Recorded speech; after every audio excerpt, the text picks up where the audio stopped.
সহজভাৱে লোৱা নাই শ্যামকানু মহন্তৰ বিৰুদ্ধে এটা অভিযোগ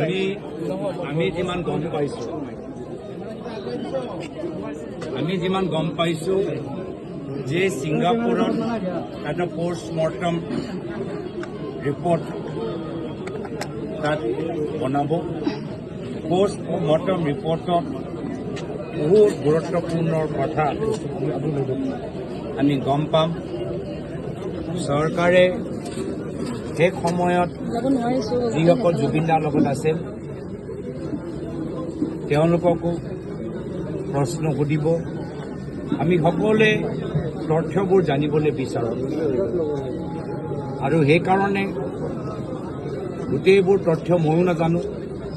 তথ্য ওলোৱাৰ পিছত আমি এটা সিদ্ধান্ত ল'ব পাৰিম।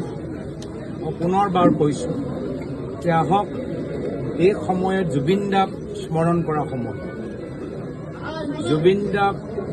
জুবিন দাৰ আদৰ্শ স্মৰণ কৰা সময়, জুবিন দাৰ ব্যক্তিত্ব স্মৰণ কৰা সময়। এই সময় ঘৃণাৰ নহয়, এই সময় সন্দেহ নহয়। তথ্যবোৰ আহিব, তথ্যবোৰ হ'বলৈ দিয়ক। তথ্যৰ পিছত আমি সিদ্ধান্তটো নিশ্চয় ল'ম।